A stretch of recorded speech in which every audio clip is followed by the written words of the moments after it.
Good morning to all. आपका पुनः स्वागत है। आज की वीडियो में हम यूरोप जो है कॉन्टिनेंट है उसकी जो क्लाइमेट है वहाँ के जो क्लाइमेटिक जो डिविजन्स हैं उसका अध्ययन करेंगे।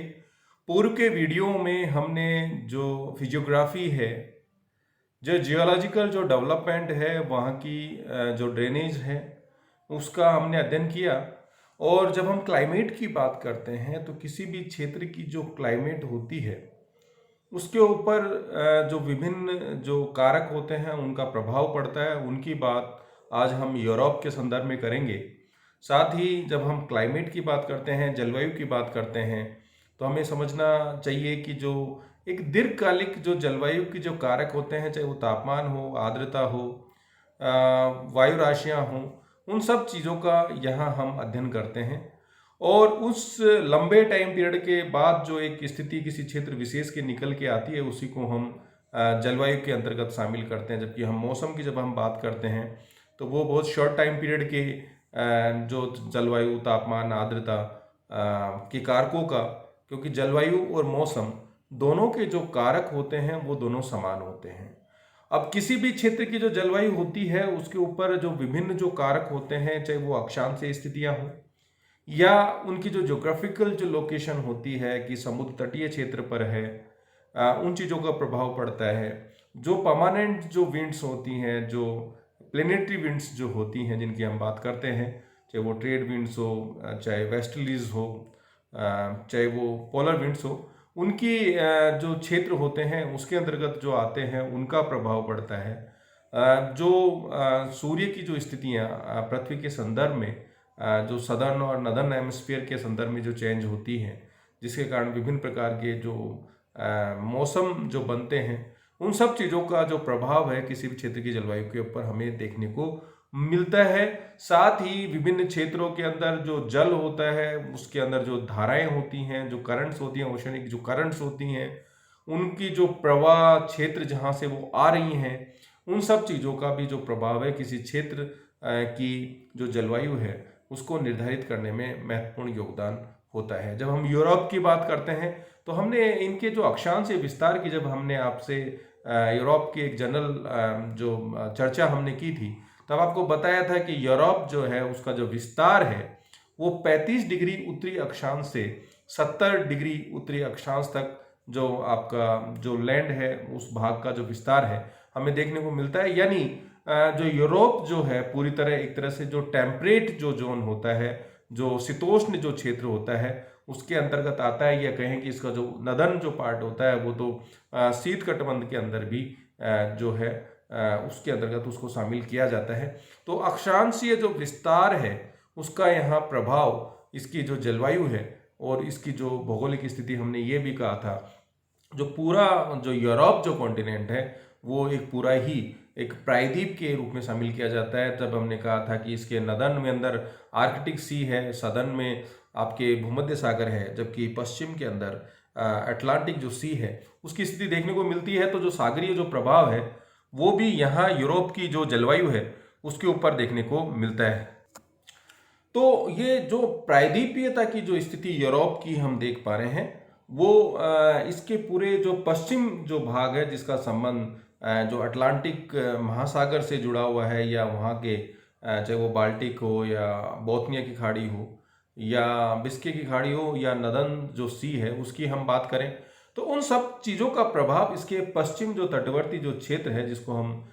ओशियनिक इम्पैक्ट कहते हैं, सामुद्रिक जो प्रभाव है वो देखने को मिलता है। तो वो वहाँ की जो जलवायु है उसको निर्धारित करता है। जबकि इसके पूर्वी भाग की हम बात करें जिसका जो विस्तार है, यूक्रेन की बात करें, रूस का जो दक्षिण जो भाग है जिसकी स्थिति हम ये कहें कि कैस्पियन सागर और ब्लैक सी के बीच वाला जो भाग है, इसका जो पूर्वोत्तर जो भाग है वहाँ पर महाद्वीपीयता का प्रभाव, कॉन्टिनेंटल इम्पैक्ट देखने को मिलता है। वो क्षेत्र जिसके ऊपर जो सामुद्रिक जो प्रभाव है वो देखने को नहीं मिलता और उसके चारों तरफ जो स्थलीय भाग होता है वो वहाँ की जलवायु को निर्धारित करने में महत्वपूर्ण भूमिका निभाता है। तो उसको हम कॉन्टिनेंटल इम्पैक्ट के नाम से या महाद्वीपीयता के प्रभाव के नाम से जानते हैं। तो ये सारे जो कारक हैं यूरोप की जो जलवायु है उसके निर्धारित करने में महत्वपूर्ण भूमिका निभाते हैं। नेक्स्ट स्लाइड के अंदर हमने जो यूरोप जो है उसकी जलवायु को कौन कौन सी जो विशेषताएं हैं उनकी यहाँ हमने बात की कि ये जो समशीतोष्ण जो है यहाँ की जलवायु जो है उसके अंतर्गत शामिल करते हैं। सामुद्रिक जो प्रभाव है ये बात हमने की कि जो इसका पश्चिमी भाग है वहाँ पर समुद्रिक प्रभाव देखने को मिलता है, जबकि इसका पूर्वोत्तर जो भाग है, जो आंतरिक भाग है, जिसके अंदर पूर्वी भाग जिसमें सोवियत रूस को का जो मुख्य भाग है उसको शामिल किया जाता है, यूक्रेन का जो पूर्वी भाग है उसको शामिल किया जाता है, वहाँ पर महाद्वीपीय का प्रभाव देखने को मिलता है। और यहाँ जो यूरोप जो है इसका जब हम देशांतरीय विस्तार की हम बात करते हैं तो हमने कहा था कि 25 डिग्री पश्चिमी देशांतर से जो है इसका 60 डिग्री पूर्वी देशांतर तक इसका जो विस्तार देखने को मिलता है, वहाँ इस तरह की स्थिति कहीं देखने को नहीं मिलती कि जो जिसको हम डेजर्टिक स्थितियाँ कहें, पूरी तरह ऐसा डेजर्टिक जो इम्पैक्ट है पूरे यूरोप के अंदर देखने को नहीं मिलता, क्योंकि थोड़ी बहुत जो बारिश है वो सब जगह यहाँ पर देखने को मिलती है। इसके कौन कौन से जो कारक हैं, तो जैसे हमने कहा स्थिति और विस्तार की बात की, स्थिति के अंदर हमने अक्षांशों की बात की, विस्तार जो है इसका अक्षांश से जो विस्तार है उसकी हम बात कर रहे हैं, सामुद्रिक और स्थलीय जो स्थितियां हैं उसकी, या जो प्रायद्वीपीयता की जो स्थिति है उसकी हम बात कर रहे हैं। यहाँ पे जो विंड्स जो चलती हैं उनका प्रभाव, जो दक्षिण की अगर हम बात करें, जो मेडिटेरियन जो सी के पार्ट वाला है वहाँ पर जो लोकल जो विंड्स है उनका इम्पैक्ट काफ़ी देखने को मिलता है। साथ ही वायुदाब पेटियों के खिसकने के कारण यहाँ जो एक विशेष प्रकार की जो जलवायु का निर्माण जो भूमध्य सागर के तटवर्ती जो क्षेत्रों के अंदर जो देखने को मिलता है, जिसको भूमध्य सागर ये जलवायु या मेडिटेरियन जो क्लाइमेट है वो भी यहाँ निर्धारित करती है। साथ ही जो एयर मासेज जो होती हैं, वायु राशियाँ जो देखने को मिलती है यहाँ पर, जैसे हम पोलर कॉन्टिनेंटल एयर मास की बात करें, जो मिड यूरोप वाला भाग है, ध्रुवीय महाद्वीपीय जो वायु राशि है, या ध्रुवीय सामुद्रिक जो वायु राशि यानी पोलर मराइन जो एयर मास है, वो नदर्न अटलांटिक जो महासागर है वहाँ उसका प्रभाव देखने को मिलता है। या जो ट्रॉपिकल कॉन्टिनेंटल एयर मास की हम बात करें तो जो उत्तरी अफ्रीका जो टर्की वाला जो एरिया है, जिसको हम यूरोप और एशिया दोनों में जो टर्की का पश्चिम भाग है उसको हम शामिल करते हैं, वहाँ उष्णकटिबंधीय सामुद्रिक वायु राशि की बात करें तो अटलांटिक महासागर के जो हाई प्रेशर जो एरियाज होते हैं जहाँ शीत ऋतु के अंदर देखने को मिलता है, वो इस यूरोप की जलवायु को निर्धारित करने में काफ़ी महत्वपूर्ण योगदान निभाते हैं। अल्टीट्यूड जो होता है, उच्चावत जो होता है, जो यहाँ पे माउंटेन्स, जब हमने यहाँ का फिजियोग्राफिक स्टडी की थी तो हमने कहा था कि जो अल्पाइन जो माउंटेन रेंज है, जो नवीन वलित पर्वत श्रृंखलाएं हैं, जिसमें कॉकेसस हो, आल्प्स हो, प्रेनीज हो, इनको जब हमने शामिल किया था तो ये यहाँ की जलवायु को निर्धारित करने में महत्वपूर्ण भूमिका निभाते हैं। जब हम कहते हैं कि इसका मिडिल पार्ट, जो मिडिल यूरोपियन जो प्लेन एरिया है जहाँ पे मैक्सिमम जो रेनफॉल है ये गेन करता है, वहाँ इसका प्रभाव हमें देखने को मिलता है। और जो बाल्टिक शील्ड की बात की, फैनो स्कैंडिनेवियन एरिया की जो शील्ड की बात की, तो वहाँ के जो उच्चावच हैं वो वहाँ के जो फैनो स्कैंडिनेवियन जो कंट्रीज जिनको हमने शामिल किया था वहाँ की जलवायु को निर्धारित करने में जो ये अल्टीट्यूड होते हैं, जो माउंटेन्स जो दक्षिण के अंदर जो नवीन वलित श्रृंखलाएँ देखने को मिलती हैं उसको प्रभावित करती हैं। जैसे समुद्री सामीप्य, समुद्री प्रभाव की बात हमने की, उत्तरी अटलांटिक जो प्रवाह है, जो गल्फ स्ट्रीम का जो एक्सटेंशन यूरोप की तरफ हमें देखने को मिलता है, जो इतने हाई लैटिट्यूड में या उच्च अक्षांशों में स्थितियां रखने के बावजूद इन जो समुद्री जो क्षेत्र होते हैं वहाँ का जो तापमान है शीतकाल में काफ़ी उच्च मिलता है, जबकि महाद्वीपीयता जो आंतरिक जो भाग होते हैं उसी सेम अक्षांशों के अंदर वहाँ का जो तापमान है उसमें अत्यधिक जो वेरिएशन है, वो अंतर जो हमें देखने को मिलता है। तो यूरोप की जलवायु को जो सामुद्रिक जो अटलांटिक महासागर के अंदर जो धाराएं प्रभावित हो रही हैं उनका प्रभाव देखने को मिलता है, विशेषकर जो नॉर्थ अटलांटिक जो ड्रिफ्ट होती है, जिसको गल्फ स्ट्रीम का जो एक्सटेंशन है, जो ट्रेड विंड्स जो वेस्टर्लीज या पछवा पवनों के संपर्क में आने के कारण दक्षिण पश्चिम से उत्तर पूर्व की तरफ जो जल धाराएं उत्पन्न होती हैं उसका प्रभाव यूरोप के जो पश्चिमी जो भाग है वहाँ हमें देखने को मिलता है। ये फैक्टर्स हैं, जनरल फैक्टर्स की बात हमने यहाँ इस स्लाइड में की है कि कौन कौन से जो फैक्टर्स हैं, जैसे हमने बताया कि latitude, altitude, distance from the sea, pressure, wind system, relief, oceanic जो करंट्स हैं। तो जब हमने यहाँ बात की तो हमने ये भी कहा कि भाई 35 से 70 डिग्री तक इसका जो विस्तार हमें देखने को मिलता है, लेकिन इसका जो पश्चिमी जो भाग है यहाँ पर जो ओशनिक करंट्स की बात करते हैं तो उनका प्रभाव जो है यूरोप की, पूरे पश्चिमी यूरोप की जो क्लाइमेट है उसको निर्धारित करता है। सामुद्रिक जो प्रभाव होता है, जैसा कि हमने पढ़ा भी है, समुद्र स्थल की तुलना में देर से गर्म देर से ठंडे होते हैं, इसलिए भाग जल्दी गर्म और जल्दी ठंडे होते हैं। तो इस तरह की जो नेचर है, जो एक समकारी जो प्रभाव है, वो पश्चिम के यूरोपीय जो समुद्री तटवर्ती जो देश जो अपनी स्थितियां रखते हैं वहां पर हमें देखने को मिलता है। इस कारण से सेम अक्षांशों में होने के बावजूद अगर हम यहाँ बात करें, चाहे वो हम डेनमार्क की बात करें, तो इन्हीं अक्षांशों में यहाँ का जो तापमान अधिक मिलेगा। लेकिन अगर हम पूर्वोत्तर भाग में चले जाएं तो सेम अक्षांशों के अंदर जो तापमान है उसमें बहुत बड़ा वेरिएशन हमें देखने को मिलता है। यहाँ जो तापमान है बहुत कम हो जाता है, जबकि यहाँ पे सर्दियों में भी जो टेम्परेचर है 10 डिग्री सेल्सियस से ऊपर बना हुआ रहता है। तो इस तरह के जो प्रभाव है जो यूरोप की जो जलवायु है उसको निर्धारित करने में योगदान देते हैं। अब यहाँ यूरोप की जो क्लाइमेट है, तो उसको जो हमने अलग अलग तरह की जो क्लाइमेट यहाँ हमें देखने को मिलती है, चाहे वो आर्कटिक जलवायु प्रदेश जो नदन जो टुंड्रा वाला जो पार्ट है यूरोप का, उसके अंदर, उसके नीचे और दक्षिण के अंदर अधो आर्कटिक जो जलवायु है, सब आर्कटिक क्लाइमेट जिसको कहते हैं, और शीतोष्ण समुद्री जो समुद्र तटवर्ती क्षेत्रों के अंदर, जैसे हमने कहा कि यूरोप का अधिकांश भाग जो है टेम्परेट एरिया में आता है। तो यहाँ पर समुद्री शीतोष्ण समुद्री जलवायु प्रदेश, जिसको हम पश्चिमी यूरोपीय जो जलवायु प्रदेश है उसके अंतर्गत शामिल करते हैं। कोपेन ने जिसको CF टाइप की जलवायु के अंदर इसको डिनोट किया था, इसको शामिल किया था। और उसके बाद महाद्वीपीय इसलिए अक्षांशों के अंदर जो आंतरिक जो भाग है जहाँ सामुद्रिक प्रभाव देखने को नहीं मिलता, वहाँ पर महाद्वीपीय शीतोष्ण जलवायु बात करते हैं। शीतोष्ण तृण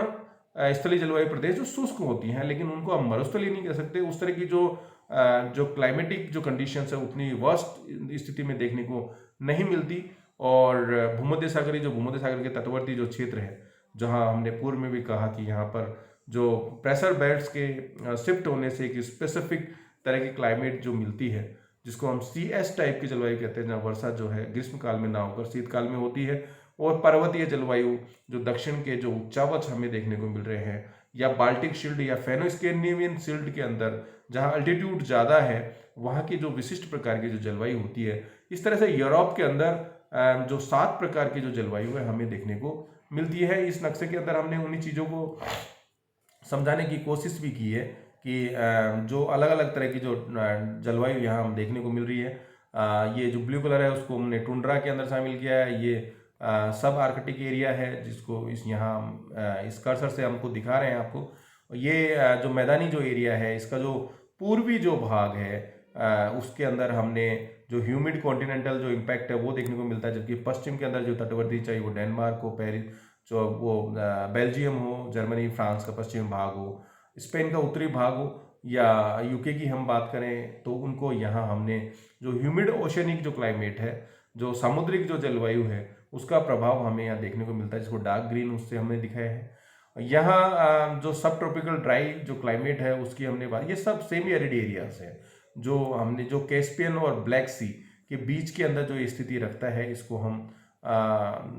सेमी एरिड जोन के अंदर शामिल करते हैं। और ये जो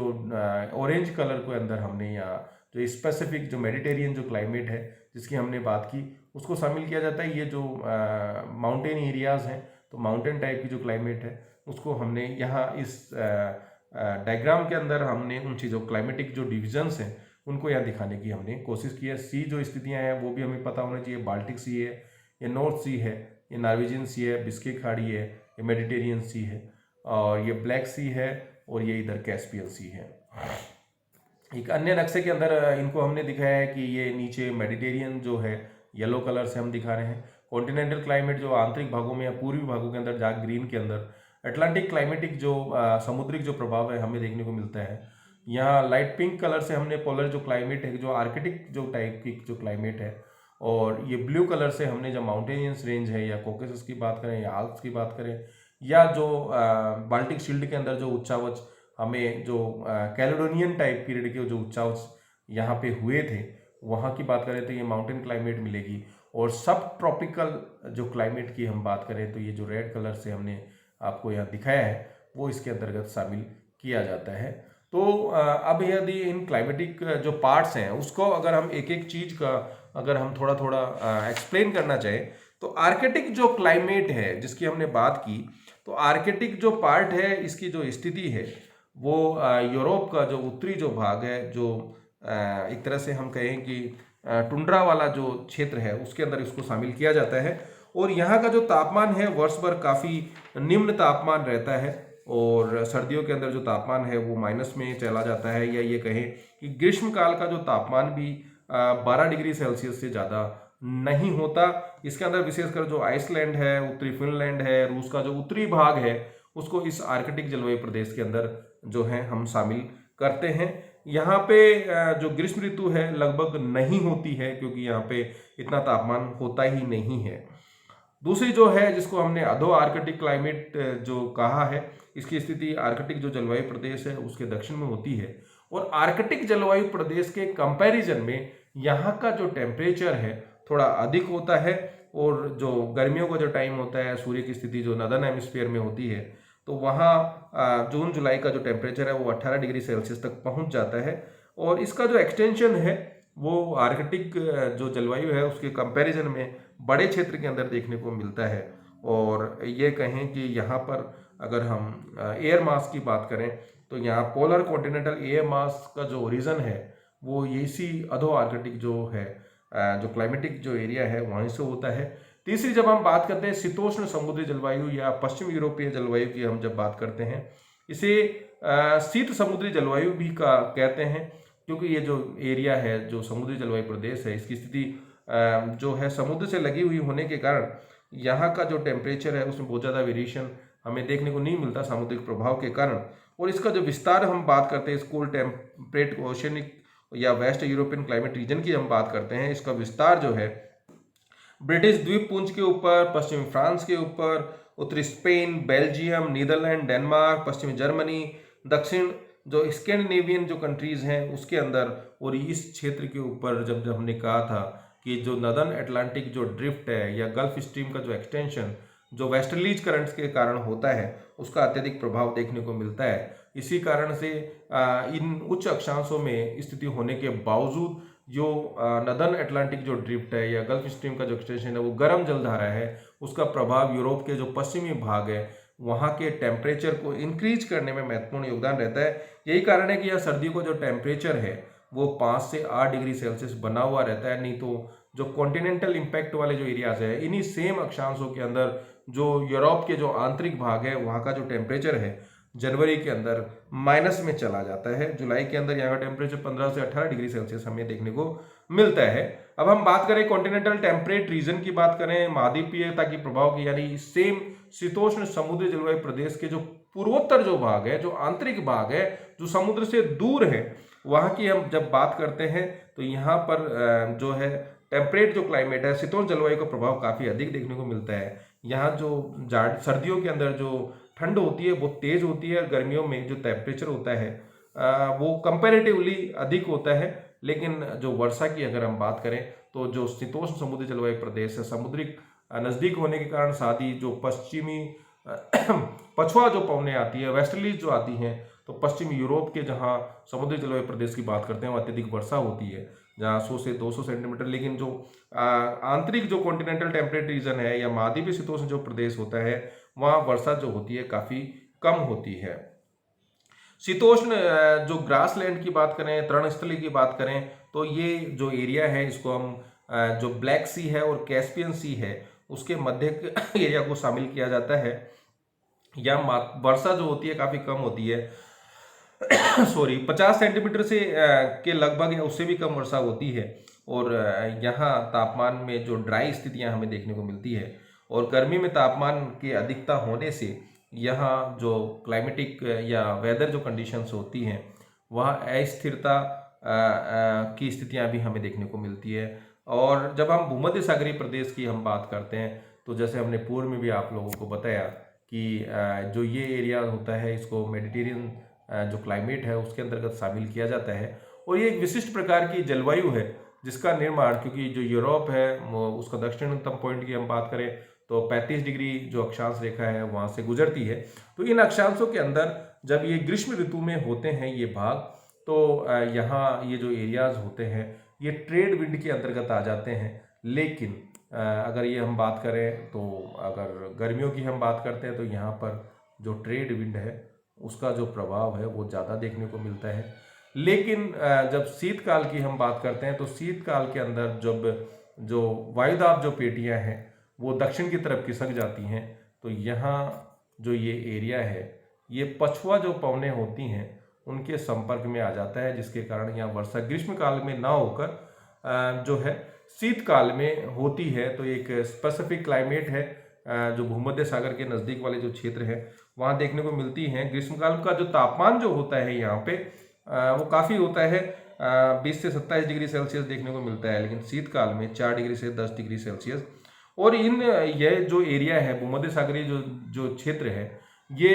एक विशिष्ट प्रकार की एक तरह से कहें कि जो सिट्रिक जो फल होते हैं, जैतून की बात करें, अंगूर की बात करें, जो खट्टे जो फल होते हैं उनका उत्पादन यहाँ पर काफ़ी होता है। यहाँ की जो कुछ लोकल विंड्स हैं वो बड़ी इस पर्टिकुलर भूमध्य सागरीय जो जलवायु प्रदेश होता है उसकी क्लाइमेट को निर्धारण में महत्वपूर्ण भूमिका निभाती हैं। चाहे वो मिस्ट्रल की बात करें जो विंटर में चलती है,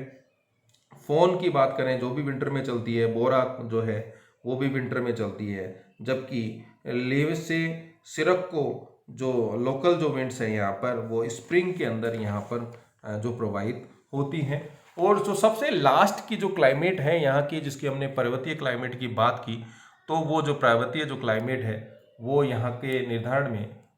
जो है जो पर्वतीय जो क्षेत्र होते हैं, तो जहाँ ये जो लोकल विंड्स की हमने बात की, चाहे वो मिस्ट्रल की बात करी, चाहे वो सिरक्को की बात करें, तो ये जो दक्षिण के अंदर जो अल्पाइन जो न्यू फोल्डेन माउंटेन्स हैं जिनका विस्तार पश्चिम से पूर्व की तरफ देखने को मिलता है, तो वो यहाँ के जलवायु के निर्धारण के अंदर महत्वपूर्ण भूमिका निभाते हैं। या ये कहें कि जिस तरह के जो पूर्वोत्तर जो भाग है इन अरावली श्रेणियों के उत्तरी जो भाग होते हैं वहाँ पर जो रेन शेडो जोन है, वृष्टि छाया क्षेत्र है, उनका प्रभाव भी देखने को मिलता है। लेकिन जो पश्चिम का जो इसका मध्य के अंदर जो उत्तर की प्राचीन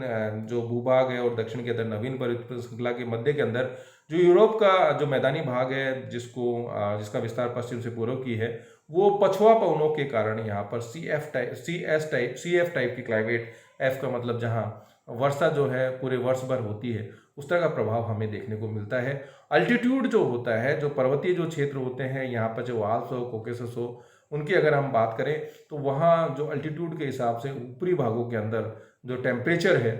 वो कम होता जाता है। जो स्विट्जरलैंड की अगर हम बात करें, मिड स्थिति यूरोप के अंदर रखते हुए भी यहाँ अल्टीट्यूड ज़्यादा होने के कारण, उच्चावच ज़्यादा होने के कारण यहाँ की जो जलवायु है बड़ी सुखद होती है। जबकि इन्हीं सेम अक्षांशों के अंदर जो जहाँ उच्चावच कम देखने को मिलता है, वहाँ यूरोप के जो देश जो इन अक्षांशों में पाए जाते हैं वहाँ जो तापमान है वो ज़्यादा देखने को मिलता है। इस तरह से डिफरेंट टाइप की जो स्थितियाँ जो यूरोप के विभिन्न जो भूभागों की स्थितियाँ हमें देखने को मिलती है, तो कॉन्टिनेंटल इम्पैक्ट देखने को मिल रहा है, ओशियनिक इम्पैक्ट हमें देखने को मिल रहा है। जो लेटीट्यूड की बात करते हैं, नदर्न जो पार्ट है जिसको आर्कटिक सब आर्कटिक रीजन्स की हमने बात की, तो वहाँ उच्च अक्षांशों के कारण तापमान कम होने का प्रभाव पड़ता है। लेकिन सेम उन उच्च अक्षांशों के अंदर जो पश्चिम के अंदर जो